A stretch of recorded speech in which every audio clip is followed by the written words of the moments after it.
I feel like I have a word in my spirit on this Sunday morning. I will invite your intelligent attention very quickly to the Word of God documented in John chapter 6. Therein you will find my meditation on this Sunday morning. John chapter 6, I'm going to try to be very, very quick. I want to meditate between verse 11 and 13 on this morning. All right, let's go. It reads on this wise. And Jesus took the loaves, and when he had given thanks, he distributed to his disciples, and the disciples to them that were set down, and likewise of the fishes as much as they would. I'll stop there. I wasn't planning to have a sermon title this morning, because when we come here, we don't come here for gimmicks. I don't give sermon titles because it sounds good.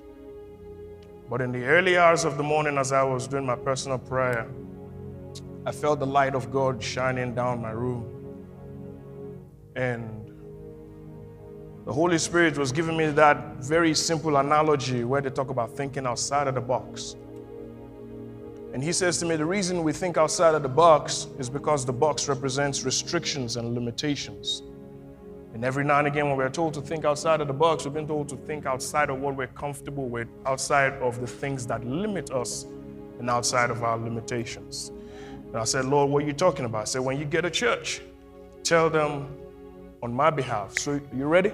Yes. Can you help me slap your neighbor high five? Say, neighbor. Neighbor. Oh, neighbor. Oh, neighbor. No more limits. I don't sound like a good neighbor. Look on the other neighbor, the other one on the other side, and say, neighbor. Oh, neighbor. No more limits. I don't think they believe you by yourself. Throw your hands up to God by yourself and declare over your life, no more limits. Shandabaya. Spirit of a living God, this is your time. Send your word very loud and clear until demons tremble, until every one of us here breaks out of every limitation. In Jesus' name we pray. All right, let's go to work. My friends, this story that we just read is one of the stories that is repeated in the whole 4 Gospels in the Bible. So for those who are coming to church for the first time, 4 Gospels, Matthew, Mark, Luke, and John. But the 3 Gospels called Synoptic Gospels, which is Matthew, Mark, and Luke, give us a similar presentation or rendition of this story. Matthew, Mark, and Luke tell us that this particular situation happened right after Jesus had commissioned his 12 disciples and empowered them to go out on a missionary journey. So Jesus called the 12. As a matter of fact, Mark puts it this way. In Mark chapter 6, it says Jesus sent them out in twos. And Jesus sent them out on a missionary journey. But Jesus gave them instruction. In verse 8, Mark chapter 6, he says something like this. He says, on this journey, take nothing for yourself. No bread, no money, no purse. Matter of fact, Jesus was very specific. He said, don't even take any change of clothes. And I begin to wonder to myself, Lord, how are you going to send them out? No change of clothes, no money, no food, and all that kind of stuff. And the Holy Spirit prompted me to read the text very clearly. And what it is the Bible says in verse 7 that when Jesus was sending them, that he gave them power. My friends, he didn't give them food, he didn't give them money, but he gave them, somebody shout, power. Oh, y'all don't sound like you've eaten this morning. One more time, shout power. My friends, that's one of the missing links in the gospel today. We have a lot of people who come to church and just be happy and smile, but we are missing the component of power. But God sent me by here this morning with some oil on my head to declare that power is coming back to the house of God. Somebody shout power. Shandabaya. And so, my friends, Jesus gave them power. My friends, when God gives gifts, the gift that God gives takes on the nature of God. I'll say that again. Any gift that God gives you takes upon itself the nature of God. So, one of the nature of God is that God is divine. So whatever God gives you, Shatapaya, has divinity inscribed upon it. God is also eternal. which means whatever God gives you is also of eternal value, which is why the Bible says our light afflictions, which is but for a moment, I feel it already, works for us a far more exceeding an eternal weight of glory. My friends, what Jesus gave the disciples that day was the same power at work at creation. The Bible tells us that the world that we know today was created out of nothing we can see. So what God gave the disciples was the ability to create something even if they don't have it. My friends, you don't understand what I'm saying. I'm saying there is a power that is at work in you. From today, it will begin to produce in your life. So Jesus sent them out with power. My friends, they went out and power produced. And the Bible says that they came back. Pastor Dami, when they came back to Jesus and they were trying to give Jesus a feedback of what had happened. But while they were away, John the Baptist was beheaded. John the Baptist is the second cousin of Jesus. So while Jesus was doing good for people, his cousin was beheaded. It's one thing for somebody to die. It's another thing for the death to be by being beheaded. So Jesus is being bereaved, but the disciples were coming back with testimonies. Because sometimes good times and bad times coexist together. But Jesus said to his disciples, let's take a break. Because my friends, in the journey of life, sometimes all you need is a break. That's somebody's word. So Jesus says, let's take a break. Well, they didn't have the privilege of going to Turks and Caicos or some fancy place like that. And the Bible says, Jesus says, let's go to the desert. Maybe something like Dubai, I think. And Jesus took his disciples on a desert journey. But Pastor Dami, while they were going, folk got wind of it. And they started following Jesus. Jesus and his boys, they couldn't go on their vacation in peace. Folks were following them. And I'm wondering why. But I didn't have to think too far, because when you live a life of significance, when you live a life that solves problems, people are attracted and they gravitate towards people who solve problems. Question, are you a problem? Or are you a problem solver? Because if you realize that people are always avoiding you, ask yourself, thank you very much, am I the problem? Or am I a problem solver? Somebody say, I'm a problem solver. See, the kind of deposit inside of you as a child of God is problem solving material. If you don't know, ask Joseph. Joseph, they couldn't find anybody who could do the things, who could interpret things like him. See, we are living in days and seasons where God is giving executive expressions to spiritual endowments. All of a sudden, we are going to be seeing members of this church at the C-suite in different organizations. Somebody shout, power! So these people are on their journey and they're following Jesus. And the Bible says, by the time we get in Mark chapter 6, Jesus says, I have compassion towards these people. Now, I did my due diligence. The word interpreted as compassion in that text is only used in association with Jesus. I don't have time to unpack that. So Jesus has compassion on these people. And the Bible says Jesus begins to make a diagnosis of the situation. Jesus now says, these people are following me. It's a multitude, it's a crowd, countless people. But Jesus gets into his shepherd mode. Jesus diagnoses the situation. Because my friends, compassion will take you outside of your pain and move you into a place of purpose. Yeah, compassion takes you to a place of purpose where you begin to function according to what you were created and crafted by God to do. So when Jesus diagnoses them, Jesus says, these people are moving like sheep without shepherd. Which means these people were like matter. They had weight. They occupied space. but no clarity. I remember my physics class. They told us about scalar quantities. They had magnitude, but no direction. I wonder how many of us are like matter. We occupy space, but we have no clarity, no sense of purpose. We have magnitude, but no direction. This is why it is almost as though you go everywhere everybody goes. You do what everybody does. Why do you do it? And so Jesus is saying, I see the multitude, but I see a problem. And the problem there is people are following, but they don't know where they're going.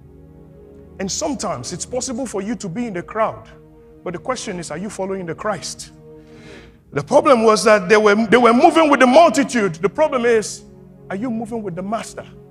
I know you came to church this morning, but are you here for social interaction? Or are you here for spiritual development? Amen. Aha, I got you. I came for you. Did you come here because, the church is filled with upwardly mobile people? You can, make a few connects, make a few contacts. Pastor Dami, it bothers me. When I drive the cart, and 10 minutes to the grace, some people are just coming. Just look straight. Don't look left, don't look right. You know me now. You know what you get. And the one that bothers me, Loladi, is that they'll be taking selfies. And in my mind, I'm wondering, selfie that you did what?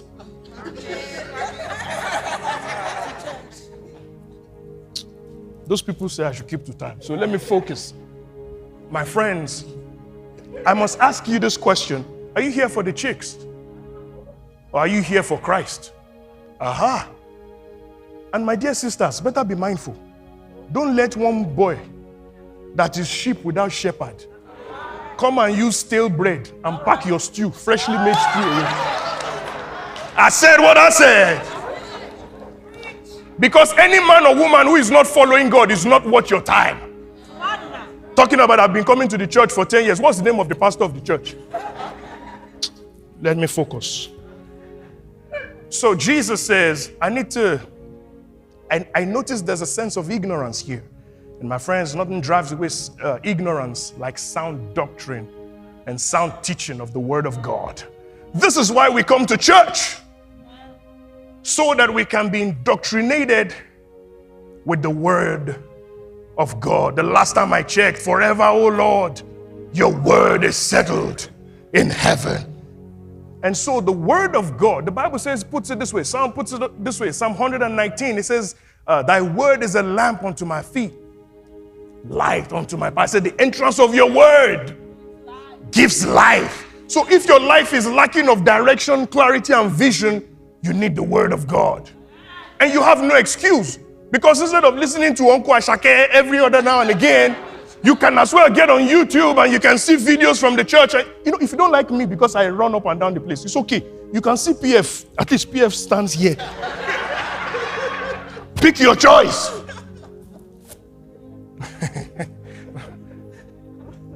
Are we together?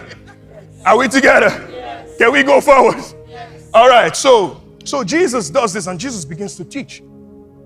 And Jesus is one that can teach for as long as it takes. And so my friends, they're on this journey. Remember, they're going on vacation. All of a sudden, the disciples get Jesus' attention and say, sir,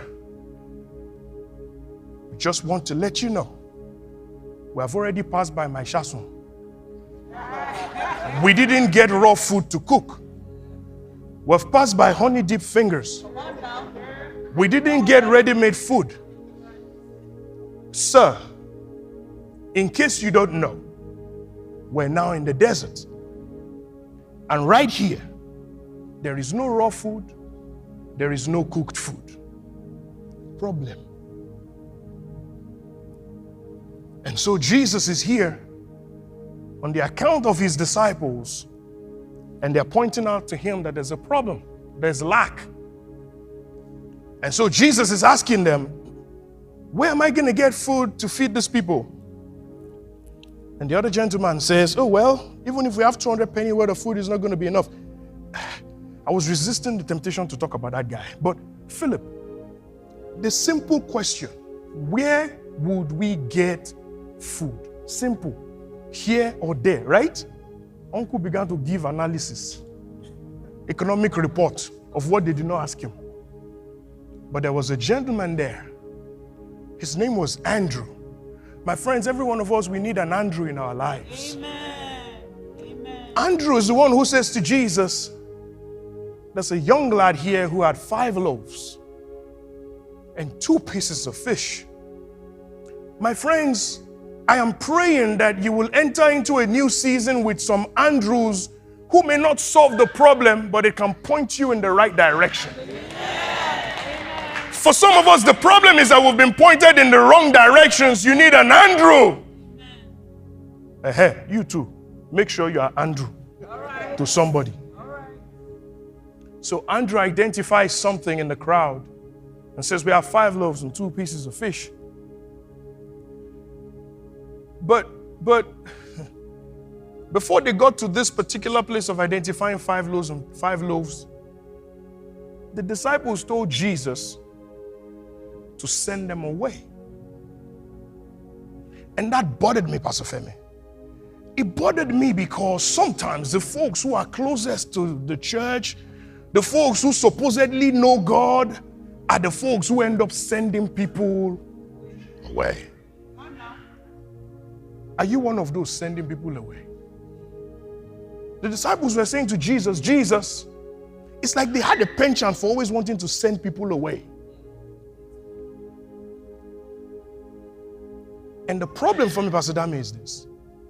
Just a little while ago, Jesus sent them out with no food, with no money, and they were provided for. All of a sudden, they've developed amnesia that the same God who made provision for them, they're now telling him to send people away. Does that not sound like us sometimes?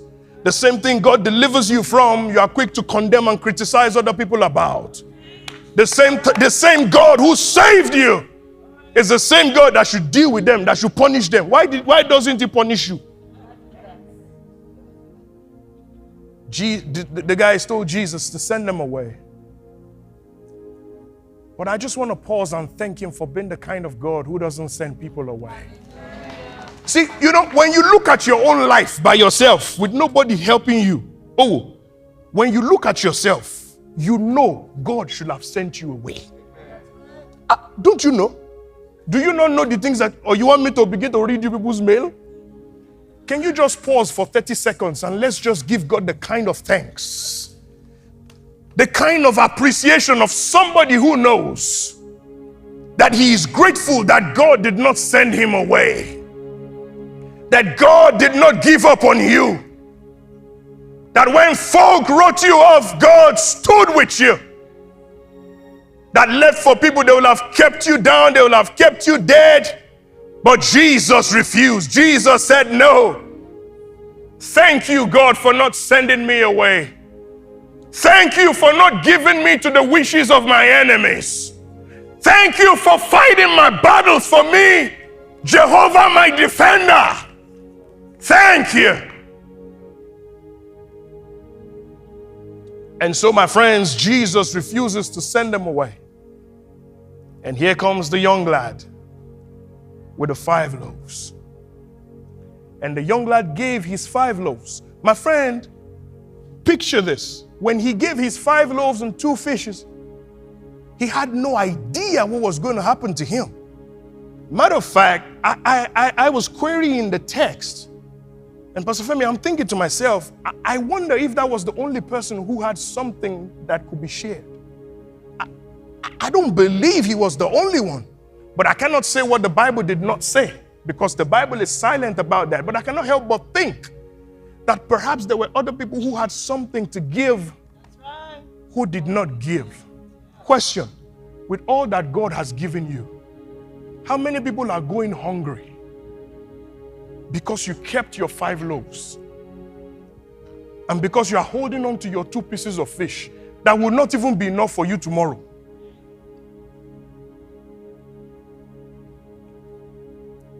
And this boy let go of his 5 loaves, not knowing what was going to happen. He let it go. My friends, there's a lesson there for us.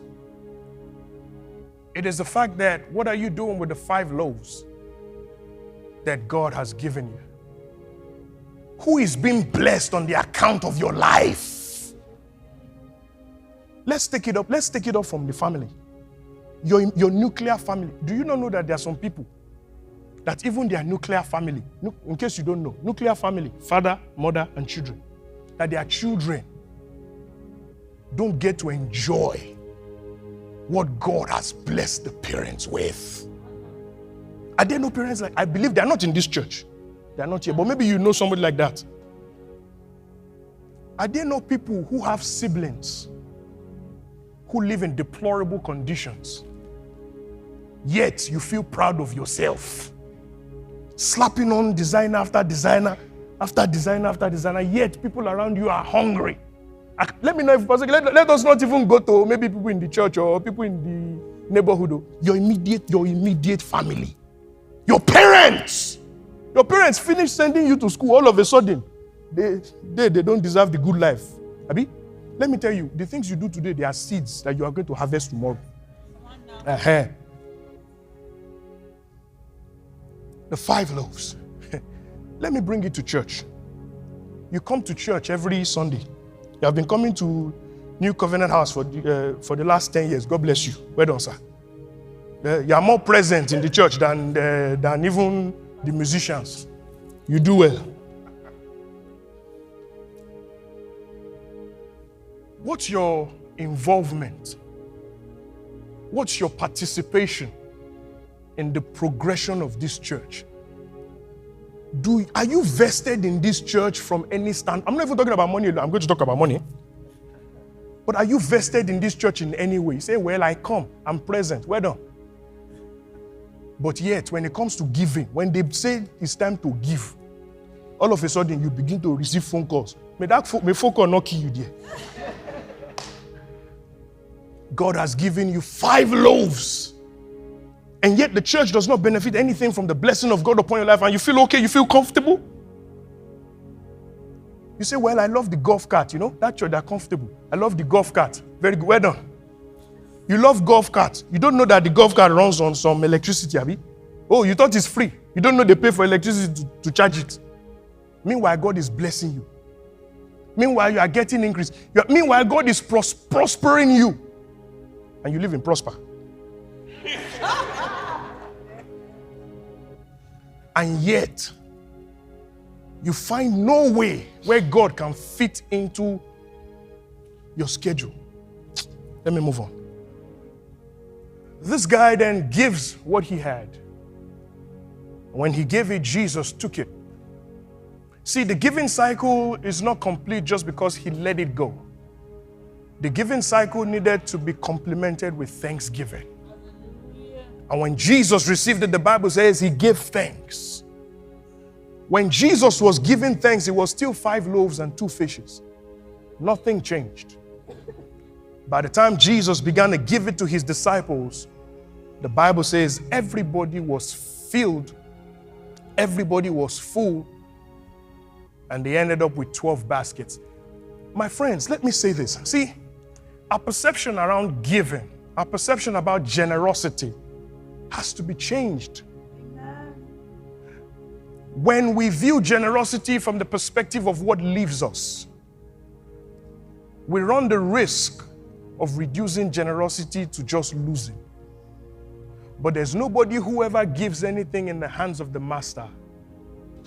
It may leave your life, it may leave your hands, but it doesn't leave your life. Because there is a cycle of divine blessings in the kingdom. It functions this way. God blesses you, and if God can get it through you, God is willing to get more to you. And so it begins a cycle of blessings. Some of us are not in that cycle. And today God is inviting you to change your paradigm so that you can be a part of the blessing cycle. You know, Pastor Oke, this is the one I don't understand. You know, the church, it looks like they have it together. When you come to the church, you know, they look good, they dress well, they have it together. My friend, you are part of that together. Hallelujah. If every part of the together is untogethering, All right. then what is left? Nothing. Let me come here so that I can see me very well. If every part of the together doesn't stay, and you don't do your part, then what is left? Jesus says, I will build my church. But we have a part in how the process is being fast-tracked or is being delayed. I would to God that God is going to raise great and mighty people here who understand that there is a cycle of blessings. That God is not just interested in taking from you, He's interested in getting to you. So that your giving and your thanksgiving ends up producing multiplication. In the kingdom, we don't just shout multiply or we don't just confess it. We participate in making it happen. What you hand to the hands of Jesus produces thanksgiving. Thanksgiving produces multiplication. I realized that this story happened in the wilderness. And as I was doing my due diligence, the Holy Spirit brought my attention to something. Because a wilderness or a desert is a place where nothing really grows. But the Holy Spirit reminded me that this was not Jesus' first rodeo in the wilderness. In Luke chapter 4, the Bible says that Jesus was led into the wilderness to be tempted of the devil. And somewhere along the line, you know it if you've been to church for a minute, and the devil tried to say to him, if you are the Son of God, convert these stones into bread. You know the story, and if you don't know it, that's the story. But Jesus refused to convert stones into bread. And the Holy Spirit brought me into a parallel. On the one hand, He did not turn stones to bread, simply because there was going to be another day when He was going to use 5 loaves in feeding thousands. On the one hand, it was Jesus living for self. On the other hand, it was Jesus living for multitudes. Because the Bible says there were about 5,000 men, not counting women and children, not because they're not significant, but because they could not be counted. So historians tell us that there were probably around about 25,000 people in that setup on that day. My friends, Jesus refused to live for self so that He can have the opportunity to live for people. What Jesus didn't do, He came back to show to the devil that I don't live for self, that I can take little and I can make it grand. My friends, the key to the supernatural is not in what you don't have. It is in what God has given to you. What do you have left? Because my friends, we're living in seasons where God is using the foolish things of this world to confound the wise and the prudent. And as I try to begin to wrap this thing, I want to let you know that there is a generation that God is building. There's a generation of the young lads who are going to take the world by surprise. There is a generation of our children that are going to bring the kingdom of God like never before. My friends, today presents you an opportunity to partner with God on building the kingdom. As we go into a season of thanksgiving. In this church, we have a generation that needs to know that it is fashionable to serve God. And I will make a call if you would prayerfully consider. We have teens church, we have children's church. We need people. That's one of the areas where you can give your 5 loaves.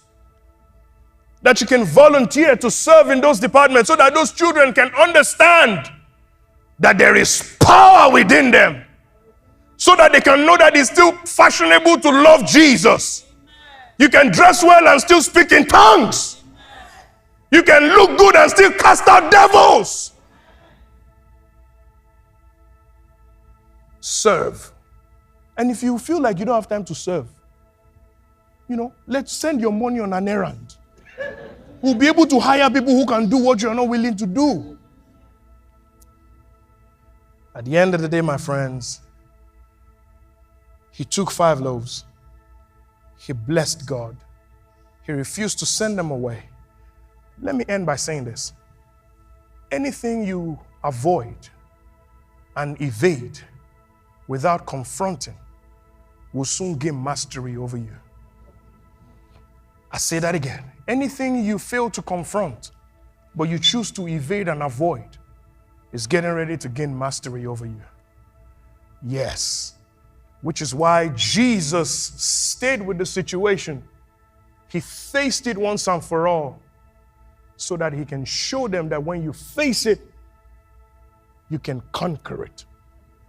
And as we go into Thanksgiving season, I want to leave you with 3 points on today and I'll be done. Number one, follow Jesus faithfully. Don't just be like a sheep without shepherd. Don't just be one who comes to church for the chicks and not follow Christ. Don't just be one who comes to church just to parade and show your body and follow Jesus faithfully. Give generously, my second point. And my third point, live thankfully. Live thankfully. Because the giving and the thanksgiving produce the multiplication. And before I go to my seat, John tells us something. John tells us in his own presentation of this text that this story happened just around Passover. I got about 2 minutes and I'm going to preach my socks off. The Bible says that it happened around Passover. Passover was a celebration of the deliverance of the children of Israel from the bondage of Egypt. For 430 years they were in captivity. And somehow God visited the land of Egypt. And the final plague was the plague of the blood. It was a plague of the firstborn, where every firstborn thing in Egypt was killed. But the children of God were spared. When they woke up the following morning, it was weeping and wailing in the camp of the Egyptians. But in their house, nothing was broken. Everything was intact. It was this season that was going on. It was the Passover. And as I thought about Passover, I thought about my life. I thought about many things that could have happened to me. And the only explanation is that God made it to pass over me.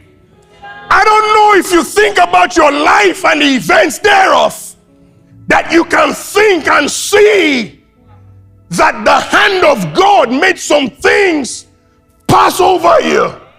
I was talking with a brother from church. I didn't see him for 3 weeks and I spoke to him and I said, what's going on? And he told me, I was in an accident. Only I made it out. And I realized it was the Lord's Passover. On this morning, I don't know where you are in life. I don't know what the limits are. The reason I know there will be no more limits in your life is because of the Passover. Because Jesus has now become my Passover. Can I plead with everyone? Can you stand to your feet this morning? We are going to spend the next 30 seconds giving him Passover praise. You know what you know like you know. I want you to open up your mouth. This is not the kind, it's not soliloquy. This is opening up of your mouth, thanking him for the Passover. Thanking him that he did not send you away. Thanking him that he made a way in the wilderness. Thanking him because he didn't leave you to the wishes of your enemy. Thank him for being your defender. Thank him for making a way out of no way. Oh, come on, somebody, you can do better than that. Jesus has been better to you than that. Come on. You've got to open up your mouth and give him Passover praise.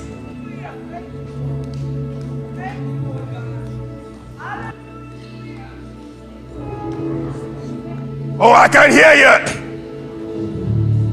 I can hear you. I can hear you. I can hear you. I can hear you. Thank you for shutting the mouth of the lions. Thank you for making a way. Thank you for opening doors. Thank you for healing your body. Yes, Jesus. As a church, we thank you.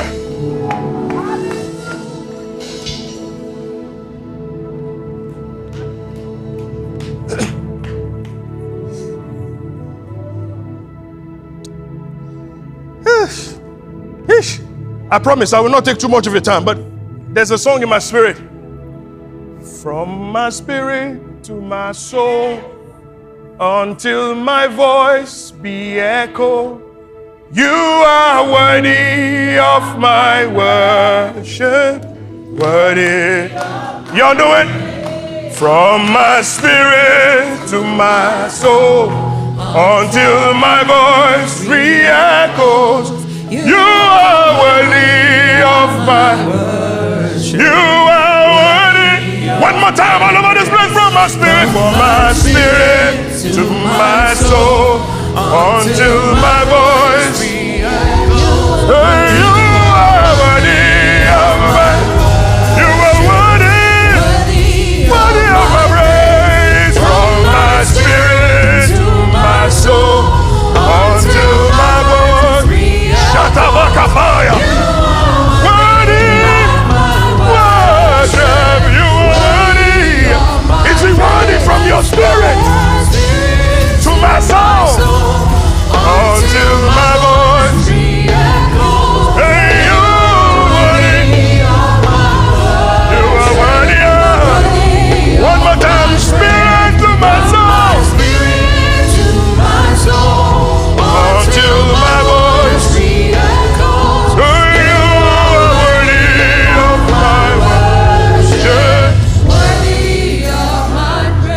And I came to declare over every life here present that from today, whatever the enemy intends against you, you will pass over.